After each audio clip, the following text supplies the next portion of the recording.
Hoje à tarde estava tomando um lanchinho com a Iveta e ela me fez uma pergunta. Sobre o que você vai pregar?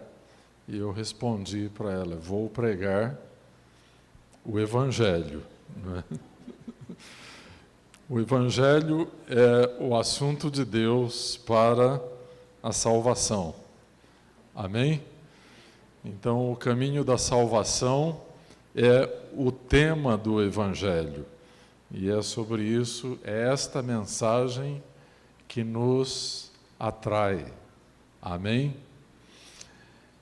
É interessante que na igreja primitiva, os irmãos eram intitulados os do caminho. Quer dizer, o povo do caminho. E nós sabemos que este caminho é Jesus.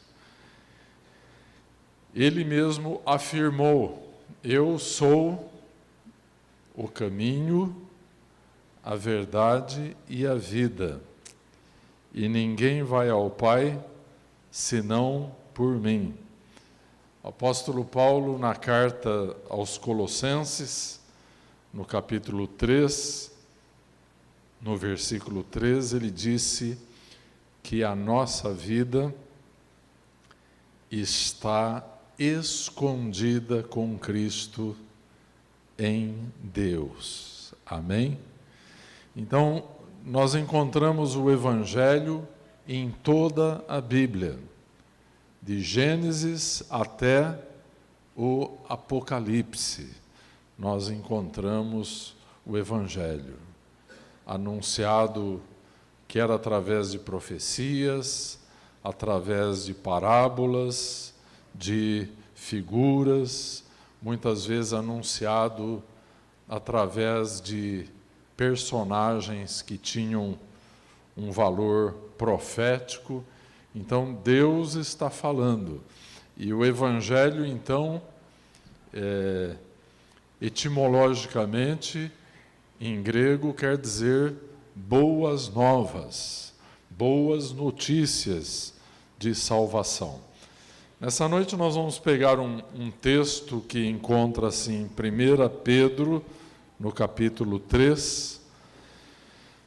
Pedro vai usar uma figura lá do Antigo Testamento, lá do capítulo 6 do livro de Gênesis. Ele vai usar a figura da Arca de Noé para pregar o Evangelho. Então, no versículo 20 e o versículo 21. Versículo 20. Os quais noutro tempo foram desobedientes, quando a longanimidade de Deus aguardava nos dias de Noé, enquanto se preparava a arca, na qual poucos, a saber, 8 pessoas, foram salvos, através da água,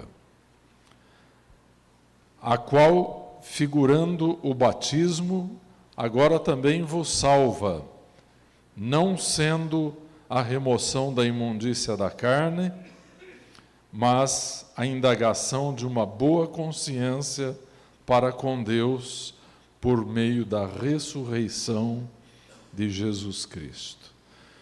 Amado Deus e nosso Pai, nós colocamos a nossa vida em Tuas mãos agora, e que a Tua palavra venha com a autoridade do Teu Espírito, Senhor, para comunicar as verdades Tuas que são eternas, comunicá-las ao nosso coração. E que Tu mudes o nosso coração por meio da Tua palavra e por meio de Teu Espírito Santo. Nós te pedimos em nome do Senhor Jesus Cristo. Amém? Aleluia. Então, Pedro aqui está usando a figura da arca para anunciar o caminho da salvação. Amém? Então, pregar a salvação é o mesmo que estar construindo uma arca. Quando você acolhe em seu coração, e eu espero que você já tenha feito isso um dia, você acolhe a palavra de Deus, as boas novas de salvação. É como se você estivesse construindo uma arca. Você não está construindo uma canoa furada. Você está construindo um instrumento de salvação. Aquela arca retirou aquelas 8 pessoas de uma terra que estava madura para o julgamento divino e transportou aquela família através das águas do dilúvio para um lugar chamado Ararat, que quer dizer Terra Santa. Então, a arca, assim como o próprio dilúvio, era para a salvação. Primeiramente, era para a salvação. A porta daquela arca estava aberta, como as portas desta igreja e de tantas igrejas espalhadas aqui por esta cidade, por esta nação, as portas estão abertas. Mas nem todos entraram naquela arca. Mas quando entramos, assim como a figura daquela arca, nós estamos migrando de um mundo maduro para o juízo, para um novo céu e uma nova terra, na qual habita a justiça divina. Amém? Então é necessário, a salvação sempre pressupõe esse êxodo de um lugar para outro. Amém? E Deus sempre terá disponível para o seu povo a sua segurança. Salmos 127, versículo 7 diz: o Senhor guardará a tua alma. Não importa o quão terrível esteja a situação do mundo, a palavra do Senhor para aquele que acolhe a palavra do Evangelho é essa: o Senhor guardará a tua alma. Amém? Então, esta figura aqui que Pedro usou e que nós estamos usando hoje, a figura da arca de Noé. Aquilo era uma figura do próprio Cristo. Amém? E aquela arca, então, livrou aquele povo do julgamento de Deus, livrou aqueles que creram. Uma outra coisa que aquela arca fez, separou daquela geração perversa e corrompida aqueles que creram na pregação de Noé. Curiosamente, foram poucos, foram 8 pessoas apenas que entraram naquela arca. Agora vamos usar esta figura porque no Evangelho diz que os dias do fim seriam como nos dias de Noé, em que muitos corações, então, se fechariam para a palavra da salvação. Nós temos a percepção de que esses dias de que falou a palavra de Deus, esses dias estão sendo preparados. E nós precisamos tomar um cuidado todo especial para não amarmos a velha criação, para não desejarmos as coisas deste mundo mais do que devemos desejar as coisas do mundo vindouro. Não é? Evangelho de Mateus, capítulo 6, 21, 24, há uma advertência muito séria da Bíblia, e diz assim: lembrai-vos da mulher de Ló. Por que devemos, então, nos lembrar da mulher de Ló? Porque a mulher de Ló amou a cidade de Sodoma. O coração dela estava ligado àquilo que Deus abominou. Então, quando ela olhou para trás para contemplar pela última vez aquela cidade que ela amava, ela foi então ali petrificada por ter desobedecido a Deus.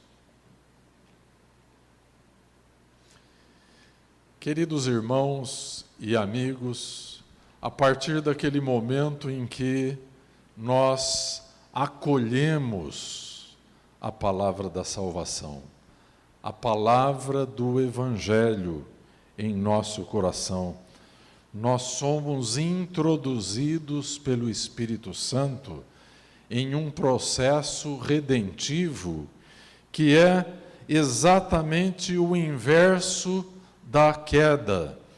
Nós olhamos lá para o livro de Gênesis e nós vamos ver o homem caindo da presença de Deus, afastando-se da comunhão com Deus.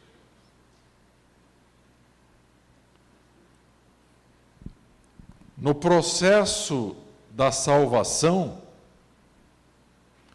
Deus executa o processo inverso. Então, o que aconteceu a partir do livro de Gênesis?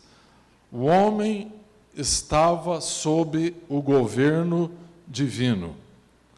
Após a tentação, ele se afasta do governo divino e começa, então, um período em que nós podemos chamar de autogoverno. Ele deixa de ser dirigido por Deus para se autodirigir. Esse é o segundo passo. Terceiro passo, governo humano. Agora, reis e governantes são instituídos para governar os homens. E, finalmente, o quarto passo a que se chegou, governo satânico. Agora, Satanás estabelece um determinado tipo de ordem mundial, de ordem governamental, e sujeita, então, os homens. A Bíblia diz que o mundo jaz no maligno. Existe este versículo, e nós sabemos que toda a palavra de Deus é verdadeira. Quantas nações do mundo têm experimentado o flagelo de ser dirigida por homens, e homens que não têm a mente de Cristo, homens que são tantas vezes inspirados por princípios malignos, né? Então, o plano da redenção é o inverso do caminho da queda. Amém? A partir do momento que você creu em Jesus Cristo, você se arrependeu dos seus pecados, você recebeu o perdão, você foi reconciliado com Deus. A paz que você havia perdido, ou que você nunca havia chegado a ter, essa paz volta ao seu coração.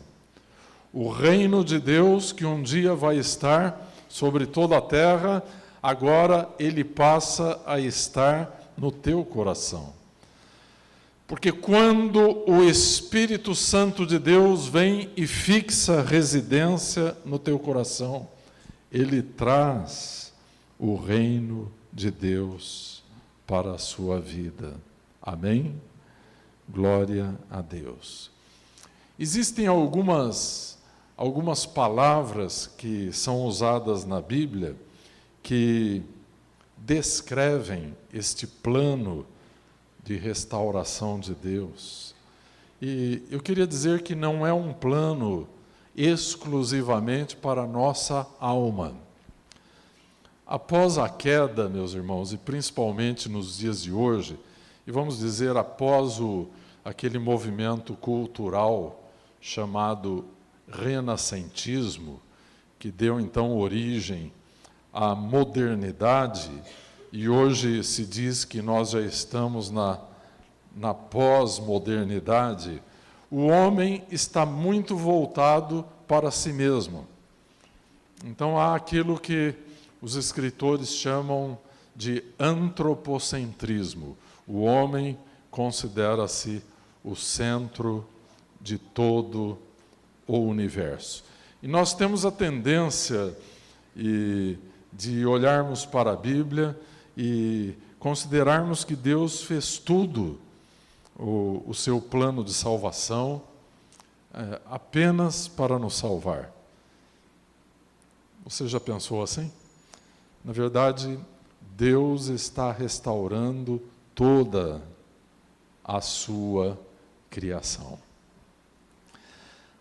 A palavra de Deus diz que as criaturas, os animais, os vegetais, os seres vivos como um todo, eu creio que até mesmo as criaturas do reino mineral, todas as criaturas foram sujeitas a este governo satânico. Todas as criaturas estão sofrendo por causa do pecado e da rebelião humana. Então, não é exclusivamente por causa de nossa alma, mas por toda a criação divina que está sujeita ao pecado do homem e a liberdade que este pecado deu a Satanás de dominar sobre tudo aquilo que era o domínio da autoridade humana. A Bíblia diz que os céus são os céus do Senhor. Está lá no livro de Salmos. Mas a terra, Deus deu a quem? Aos filhos dos homens. Amém? Então, na verdade, que o plano da salvação está recuperando a terra para Deus e para a sua glória. É necessário que você saiba que quando você entregou a sua vida a Cristo, mais um passo deste plano se concretizou. Amém? Em cada coração onde o Espírito Santo entra, uma parte deste reino perdido está voltando para o seu Senhor. Amém? Aleluia. Então nós usamos na Bíblia, encontramos na Bíblia a palavra justificação. E a interpretação mais comum que se dá à palavra justificação é perdão de pecados. Portanto, tornar alguém justo. Mas nessa noite eu quero dizer que justificação envolve muito mais do que perdão de pecados. A Bíblia nos mostra que justificação envolve participação na natureza divina.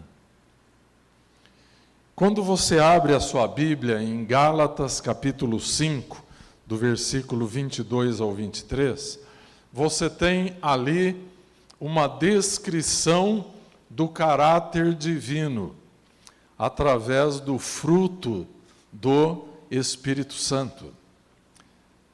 Então, a presença do Espírito Santo em nós produz um determinado tipo de fruto.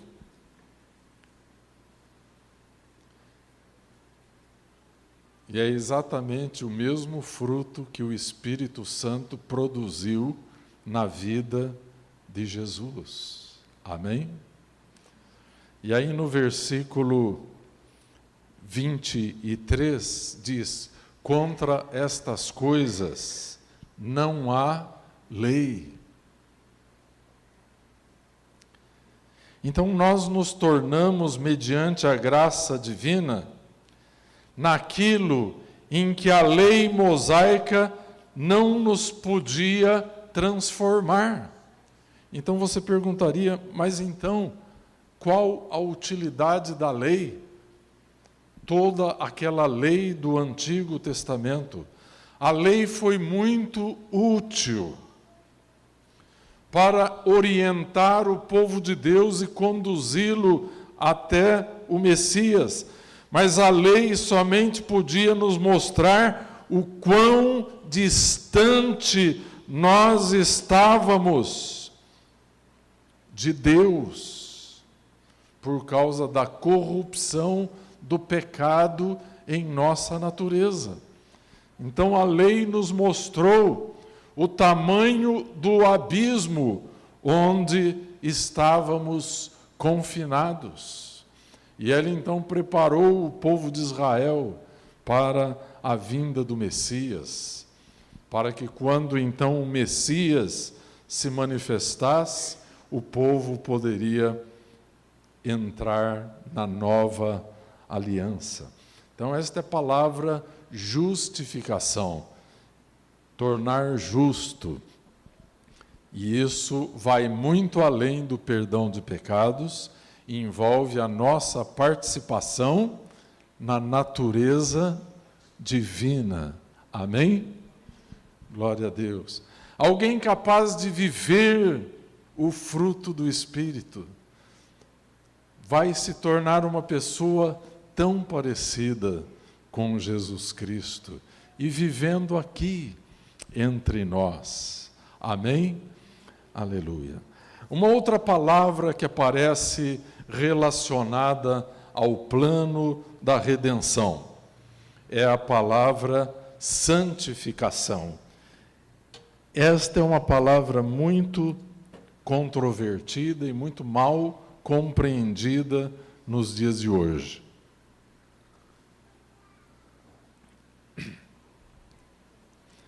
Santificação consiste na transformação que Jesus Cristo opera em nós. Queridos irmãos, uma pessoa realmente nascida de Deus, realmente convertida, ela tem uma vida antes e depois de ter se encontrado com Cristo. Você concorda com isso? A experiência que eu tive há quase 40 anos atrás foi assim. Houve um antes e um depois do meu encontro com Deus. A santificação, então, não é uma opção que Deus te dá. A santificação é um aspecto importante da salvação que está sendo operada em nossa vida. Nós estamos sendo salvos do pecado, do poder do pecado. Outrora, este pecado tinha domínio sobre nós. Mas onde a santificação opera, o pecado não mais tem domínio.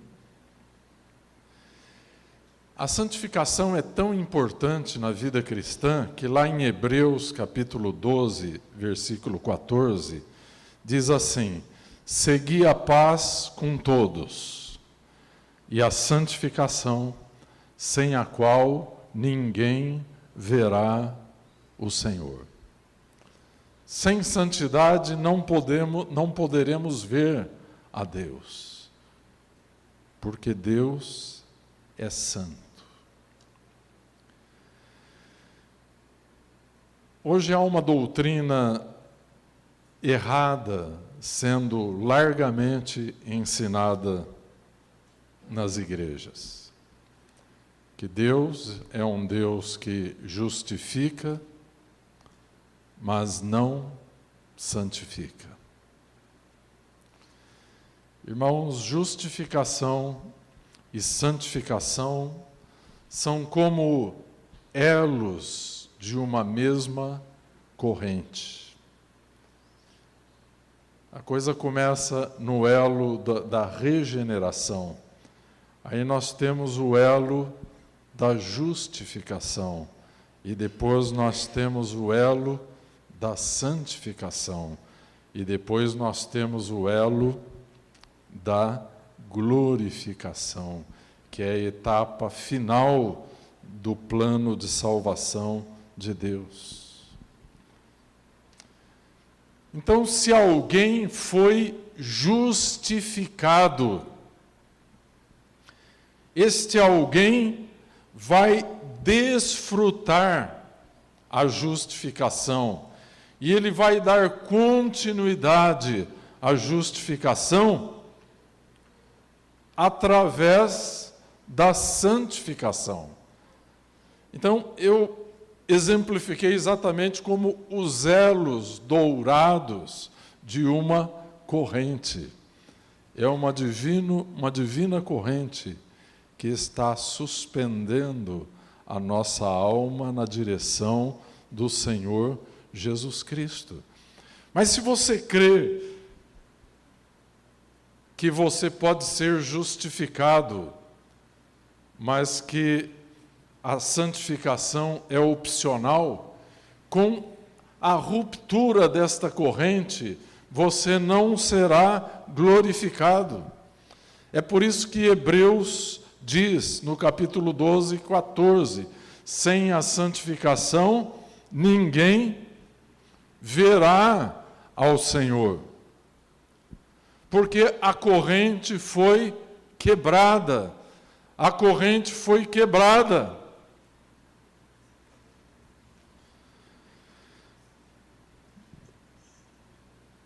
Amada igreja, a santificação é o que torna possível a verdadeira vida cristã. Sem santidade, meus irmãos, não é possível você ser um verdadeiro cristão. Você pode ser um cristão como tantos hoje que estão enchendo tantas igrejas. Nos escritos judaicos, há um livro que diz assim: este mundo foi feito por causa de muitos, mas o mundo vindouro, o reino de Deus, foi feito por causa de poucos. Então havia esta convicção dentro da cultura judaica. Pois nós vemos no Evangelho a seguinte expressão: muitos são chamados, mas poucos são escolhidos. Eu creio que o desejo de Deus, como diz lá em 1 Timóteo, é que todos sejam salvos. Que o desejo de Deus é que o Evangelho seja pregado a toda criatura, antes. E Deus sabe também que nem todos acolherão a palavra da redenção. Nós sabemos disso. Por isso que se dizia que o mundo em que estamos vivendo foi feito por causa de muitos, mas o mundo vindouro por causa de poucos. Não é? Dizia o John Wesley que a vida cristã é a vida de Jesus Cristo sendo vivida em nós. Então, se uma pessoa se converte a Cristo, logo nós devemos supor, por raciocínio lógico, que esta pessoa será santificada.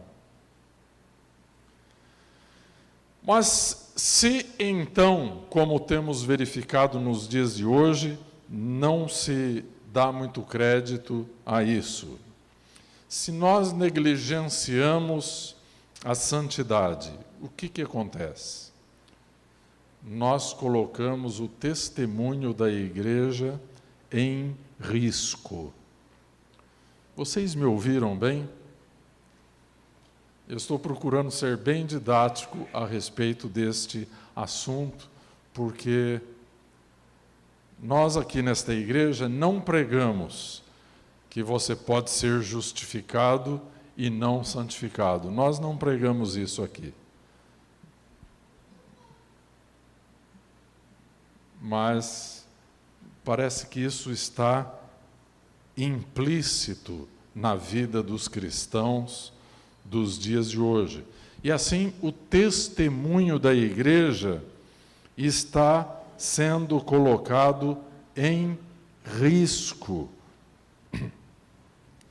Certa vez, o apóstolo Paulo, ali no livro de Romanos, ele diz que o nome de Deus estava sendo blasfemado no meio dos gentios, por causa do mau testemunho dos judeus.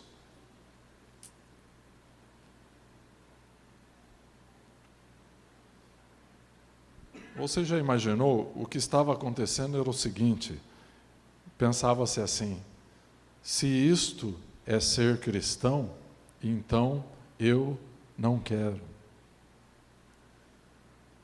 Então, aqueles que se consideraram perdoados dos seus pecados, justificados, porém não santificados, colocavam em risco o testemunho da igreja do Senhor Jesus Cristo. Sabe, meus irmãos, a identidade da igreja, o testemunho da igreja é moldado pelos crentes que fazem parte dela. Você me ouviu? Você não sabe, mas você, através do que você faz ou deixa de fazer, você está moldando a identidade da sua igreja.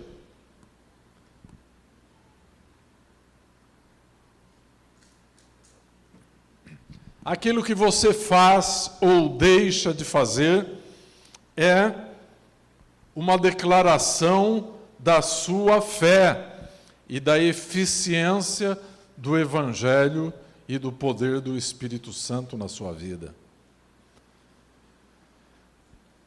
Quando o seu testemunho é o testemunho de uma pessoa não transformada, que ocupa lá um banco, uma cadeira na igreja, mas continua vivenciando os mesmos pecados de antes de se converter, você está dando um sinal para o mundo perdido, que Jesus não teve poder para transformar, para santificar a sua vida. Então esse é um problema muito sério, meus irmãos, porque eu começo a notar que a crise da igreja, e provavelmente quando eu falo igreja, eu me refiro a nós mesmos. A igreja somos nós que somos os membros de Cristo em particular. Eu vejo que esta crise é uma crise cristológica. Portanto, ela se reveste da maior importância. Por que eu digo que esta é uma crise cristológica? Esta crise do testemunho dos crentes. Porque esta crise revela que nós esquecemos quem é o nosso Senhor e então nos tornamos semelhantes ao nosso entorno cultural. Pouco a pouco, passo a passo, fomos deixando a cultura do reino de Deus, tão claramente estabelecida pela Bíblia, e nós fomos assumindo o jeito, os costumes da cultura do nosso mundo. Eu quero dizer uma coisa para os irmãos e irmãs aqui. O maior presente que você pode dar para a sua família e para a sua igreja é ter uma vida santificada. Quantos podem dizer amém? Não é o que muitos querem hoje em dia. Ficou cômodo um evangelho pela metade. Um evangelho que justifica, mas que não santifica o crente. Eu estou sendo bem claro com a igreja nesta noite. Se a corrente for quebrada, não poderemos ser alçados até a presença de Deus.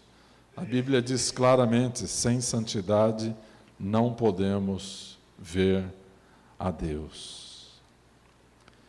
Então, meus irmãos, a redenção, que quer dizer resgate, esta redenção, esse resgate que Jesus pagou já na cruz do Calvário. Esse resgate inclui todos os aspectos da salvação. Jesus pagou um preço muito alto para que nós ficássemos só com uma fração da salvação. Quantos aqui creem que o preço que Jesus pagou foi alto?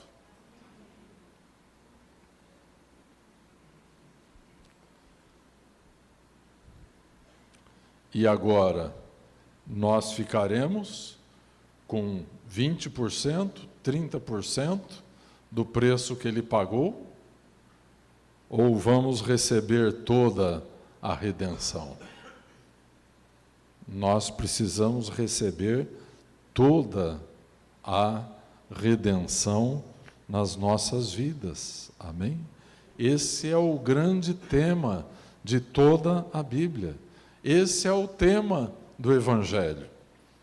E aí, voltando à pergunta que a Iveta me fez hoje, sobre o que eu iria pregar, eu respondi para ela, vou pregar o Evangelho. E aí até orei que Deus nos ajude a pregar o Evangelho. Porque não há outra mensagem que possa trazer esperança de salvação, esperança de vida eterna. Então, é essa cadeia dourada, regeneração, justificação, santificação, glorificação. Amém? É esta corrente santa que Deus vai puxar para nos aproximar dele. Então, o Evangelho descreve o drama sagrado da alma perdida em seu retorno para o seu Senhor, em seu retorno para a presença de Deus, amém? Em seu retorno para a natureza de Deus. Foi por isso que eu citei Gálatas capítulo 5, o fruto do Espírito Santo. Meus irmãos, a salvação não implica somente em Deus quitar os nossos pecados. Nós não podemos levar uma vida religiosa neurótica, somente preocupado com o pecado. Nós precisamos nos voltar para o lado positivo, bom, eterno desse plano de Deus, que é o lado de recuperarmos a imagem e semelhança de Deus que foi perdida lá no Jardim do Éden. Queridos irmãos, às vezes eu ouço as pessoas falarem na igreja da santificação como se fosse uma vergonha ser santo. É muito frequente as pessoas usarem uma expressão: pastor, eu não sou santo, mas eu gostaria muito que as pessoas tivessem a coragem de dizer: eu sou santo, sim, porque eu sou filho de um Deus santo. Uma outra conotação que se dá à palavra santo é a palavra sagrado. Todos consideramos que tudo que diz respeito a Deus é sagrado. Mas e o que diz respeito aos filhos de Deus? É profano? É mundano? Não, não poderia ser.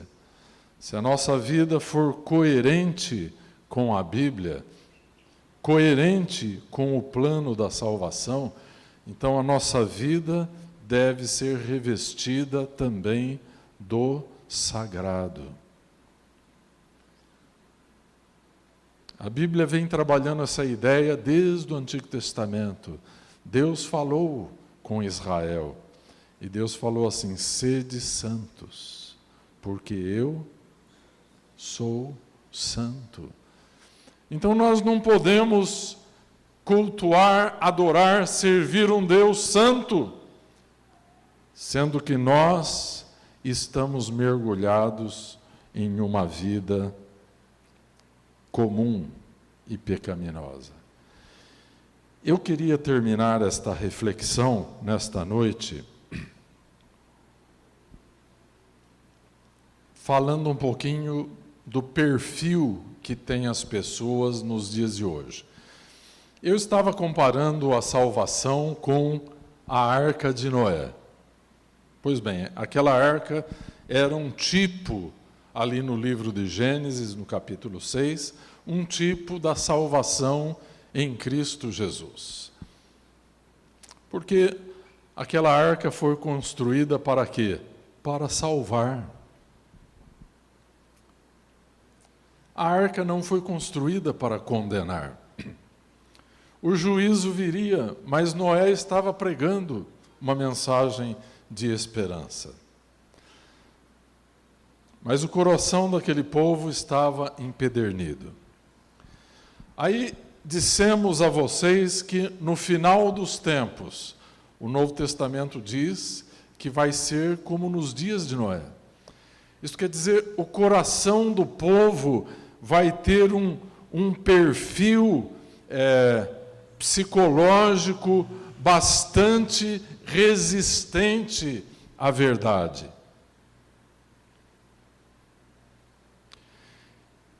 Então eu queria mostrar para vocês algumas características que eu estive lendo sobre isso. E eu consultei alguns bons autores que traçaram assim um perfil psicológico das pessoas que estão vivendo na Terra nos dias de hoje. E que são aquelas pessoas que não querem facilmente entrar na arca. Tá? Foi por isso que o Evangelho diz que no final dos tempos seria como nos dias de Noé. Quer dizer, haveria uma dureza muito grande no coração das pessoas. Então, vamos traçar este perfil.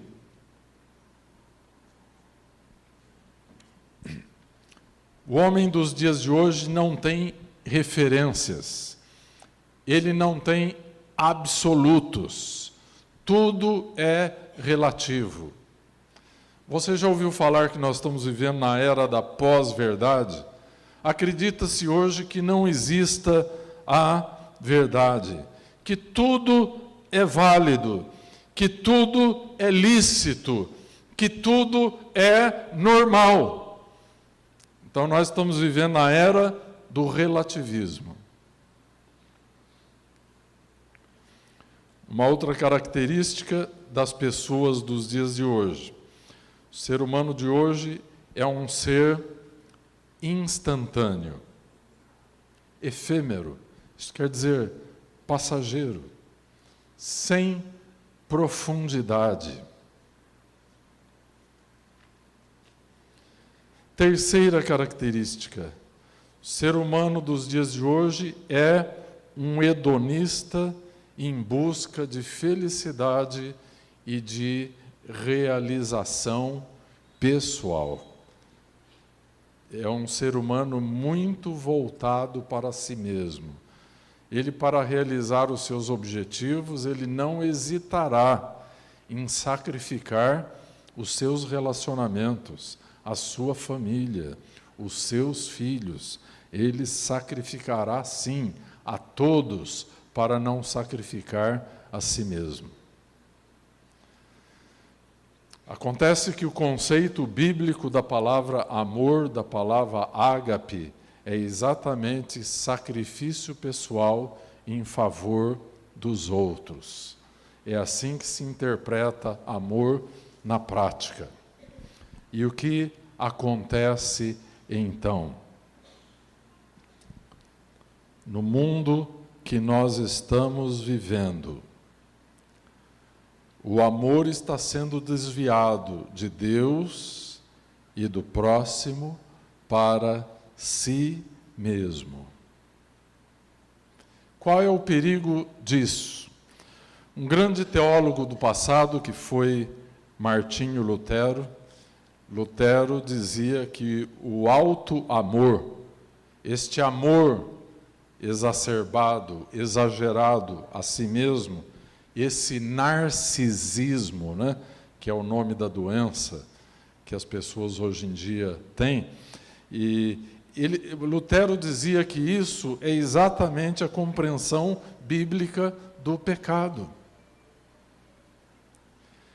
Lutero dizia que o que é o pecador? Pecador é um ser humano curvado em direção a si mesmo.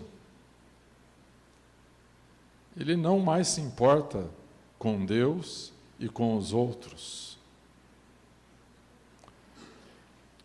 Outra característica, e eu espero que você não se enquadre muito em todas elas, né? O ser humano dos dias de hoje é um ser consumidor. Ele quer consumir todas as coisas. Esta mentalidade muitas vezes se traz para dentro da igreja.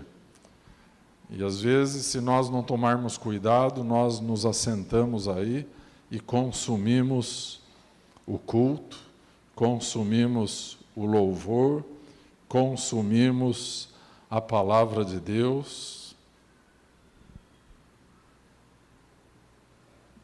Então devemos tomar cuidado.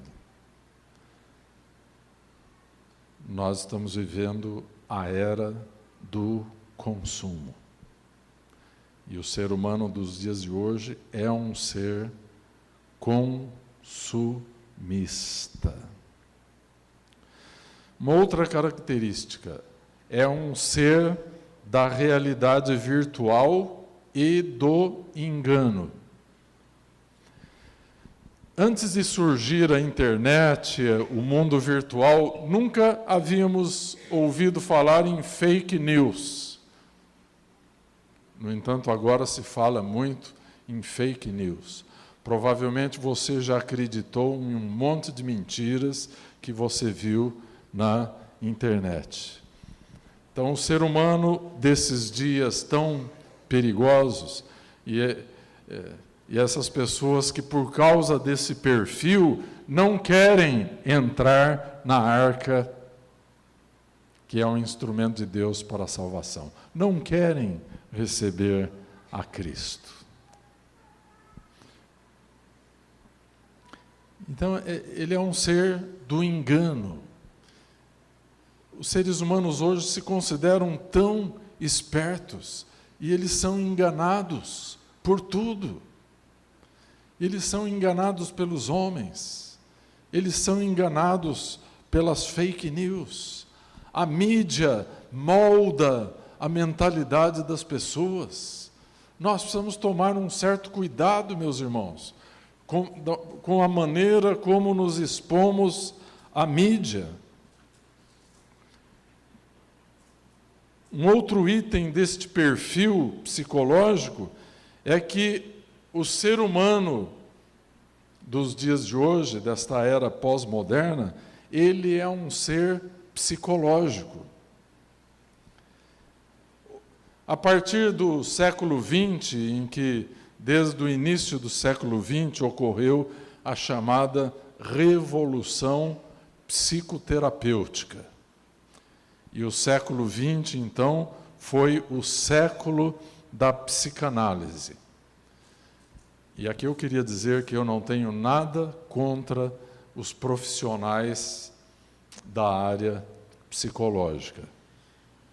Até muito pelo contrário. Na minha vida pastoral, quando encontrei pessoas com problemas que precisavam encaminhar para um médico, para um psiquiatra, eu encaminhei.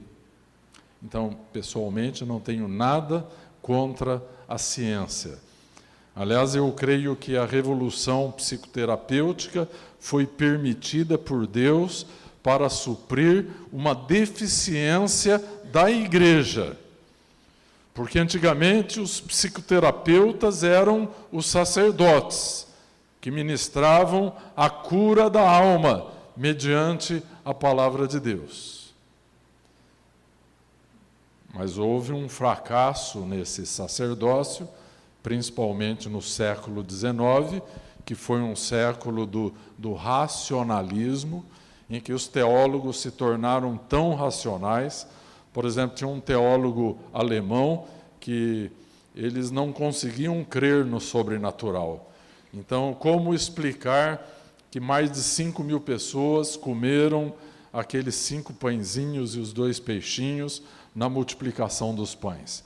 E a teologia daqueles homens tão inteligentes, então, explicaram que eles estavam tão satisfeitos por estarem na presença de Jesus, que comeram um fragmentozinho microscópico daquele pão e ficaram satisfeitos. Eu não sei como eles fizeram com a questão dos 12 cestos que sobraram, mas eles tentavam explicar tudo racionalmente. E o que aconteceu? Eles deixaram uma igreja faminta e precisando de alimento para a alma e de cura para as suas emoções. O que aconteceu então? A revolução psicoterapêutica.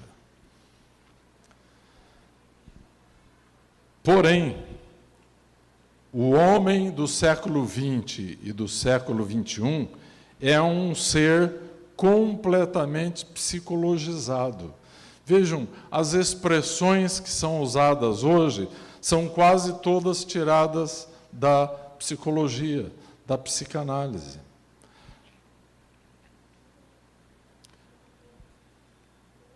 As pessoas hoje encaram a religião como uma coisa semelhante a uma psicoterapia.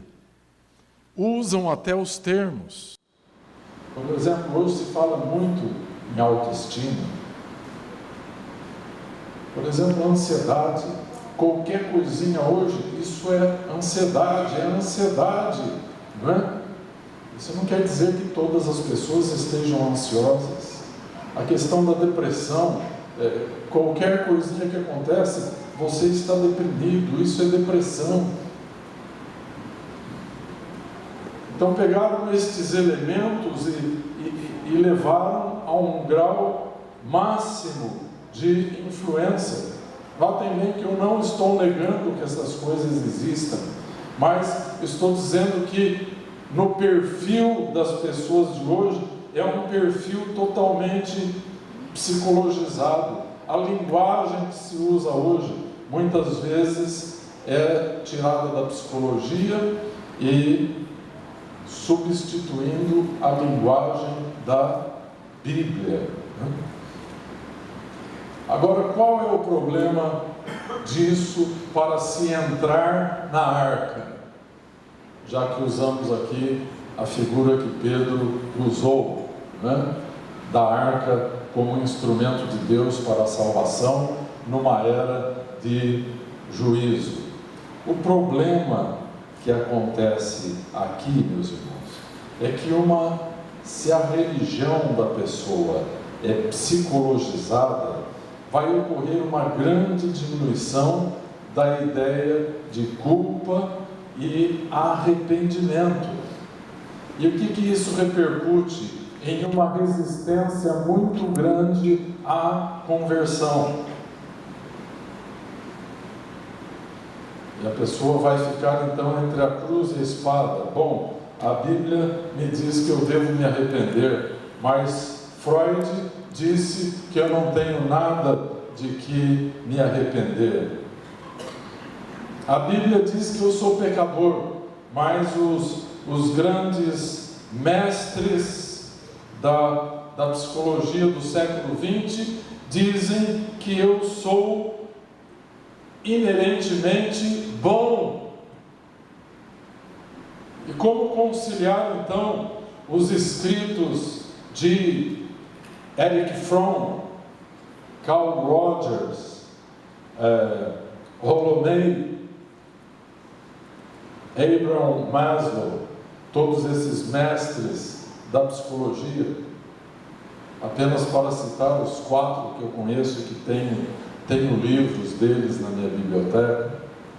Mas o que esses mestres ensinaram? Ensinaram que o homem é essencialmente bom e que ele não tem nada de que se arrepender. E que nós temos que aceitá-lo incondicionalmente, já que eles são intrinsecamente bons e que a natureza humana então não é pecaminosa. E que nós então devemos fazer o quê? Devemos nos auto-respeitar e cuidar incondicionalmente da nossa autoestima. Temos que nos autoconscientizar deste ser maravilhoso que nós somos. Quem vai querer entrar na arca, meus irmãos, pensando desta maneira? Vocês estão compreendendo que milênios de história da humanidade se passaram e agora a história está nos devolvendo para aquela condição vil que os homens tinham na era de Noé. Quantos estão percebendo o perigo disso?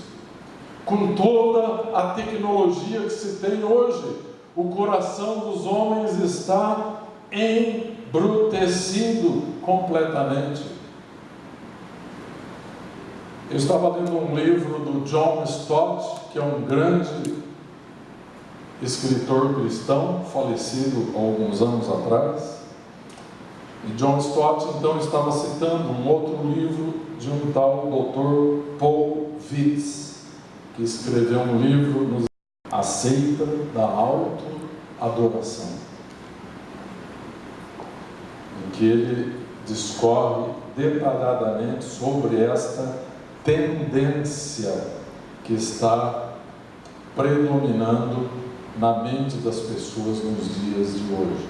Então, traçamos rapidamente um perfil das pessoas que estão vivendo neste mundo de hoje. Agora, queridos irmãos, eu não quero apavorar ninguém, mas o mundo em que nós estamos vivendo está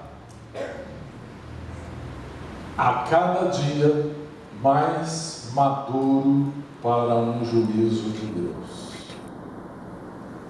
Você está percebendo isso? Agora, o que esses mestres da psicologia escrevem? Eu sei porque eu tenho os livros deles. Eles escrevem coisas maravilhosas.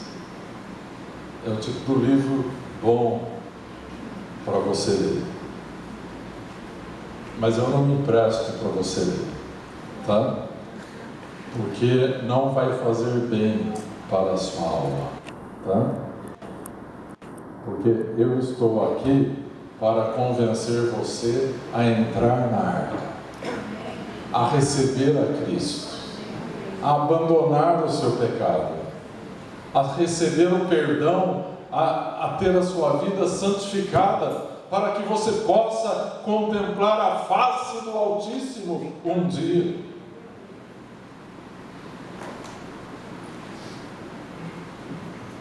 E por falar na arca, meus irmãos, a Bíblia diz uma coisa estarrecedora sobre a arca de Noé. Noé passou mais de um século construindo aquela arca e pregando que iria chover e que haveria um dilúvio. Não acreditaram nele. Mas chegou um dia que eles entraram na arca e a Bíblia diz que Deus fechou a arca por fora. Você já imaginou? Foi Deus quem fechou a arca, não foi Noé. Assim também, nós estamos aqui pregando o Evangelho, nós estamos construindo uma arca. Se você recebe a Cristo e você dá testemunho em sua vida de que a sua vida pertence a Cristo, você está construindo uma arca. Isso é para a salvação. Por que razão Deus deixaria você aqui depois de salvo?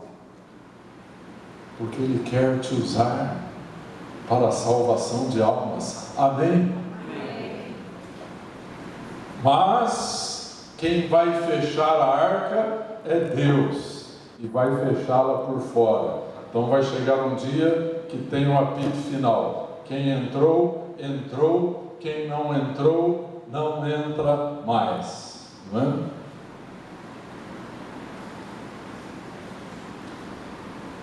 E o perigo é que Jesus foi muito claro. Ele disse que por se multiplicar a iniquidade, o amor de muitos se esfriaria. Então as pessoas hoje têm esse perfil aqui que eu mostrei rapidamente para vocês. E isso é um grande perigo, meus irmãos. Porque a hora que vem a palavra de Deus, o coração da pessoa pode estar empedernido. O pior ainda, o coração pode estar enganado. O homem dos dias de hoje é um homem da realidade virtual. Ele se considera um sábio. O Google responde tudo que ele quer. Mas ele não sabe quando ele está sendo enganado. Irmãos, a pior coisa do mundo é ser enganado. Porque a pessoa que está sendo enganada, ela não sabe que está sendo enganada. E é isso que o engano transforma-se em uma grande tragédia. Aquelas pessoas lá nos dias de Noé foram enganadas. Quem sabe a hora que Deus fechou a porta da arca e que começaram a surgir águas e começou a chover, eles devem ter feito uma peregrinação para a arca para tentar entrar, mas era tarde. E Dwight Moody, que foi um grande pregador, dizia uma coisa engraçada sobre a arca, né? Ele disse que desejaria ser uma mosca dentro da arca do que um leão fora dela. Você sabe por quê? A mosca dentro estaria viva e o leão estaria morto lá fora por causa do juízo do dilúvio. Assim também nos dias de hoje estamos construindo uma arca. Amém? Eu poderia ter falado para minha esposa quando ela me perguntou sobre o que você vai pregar. Podia falar, vou construir uma arca hoje, ou vou continuar a construção da arca. Amém? Amém. Ministério de Louvor, suba para cá. Quantos vão entrar na arca? Amém. Amém? Quantos já entraram nesta arca? Amém?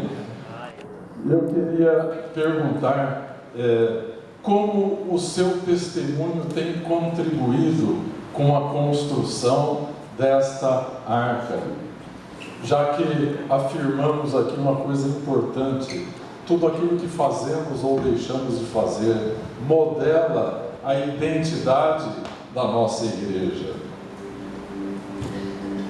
Todo pregador sonha com uma arca bem grande, bem alta, bem impermeabilizada por dentro e por fora, para que estas águas malditas deste mundo perdido não entrem para dentro da arca. E nós devemos trabalhar e orar para que tenhamos exatamente esta arca. Se nós formos responsáveis por furos, e se então a nossa arca, a nossa igreja estiver fazendo água, que é a linguagem que se usa em navegação, se o navio está furado, ele começa a fazer água. Sabe, a brecha é o lugar da invasão. Se houver ali um buraco, é ali que as águas entrarão. Se a tua vida estiver escancarada com brechas espirituais, emocionais, relacionais, ali é o lugar da invasão. E você precisa se arrepender. Às vezes, um simples perdão que você não teve a dignidade de dar por ser egoísta demais, ali vai ser o lugar da invasão. E como você é um membro do corpo de Cristo, não é somente a tua vida que vai ser prejudicada. O testemunho da tua igreja será afetado, porque você não cuidou daquele lugar da invasão, e ali as águas entraram e corromperam a outros que não precisavam ser corrompidos. Por quê? Por que o nosso país chegou à situação que chegou? Porque a vida dos homens tornou-se uma grande peneira, uma grande falsidade, uma grande falta de integridade. E então as coisas chegaram onde elas chegaram. Mas onde será que Deus pode encontrar os santos? É dentro da igreja. Se estes se arrependerem e se dispuserem a viver a vida que Cristo propôs que nós vivêssemos. Amém? Aleluia. Nós vamos orar e depois vamos adorar a Deus.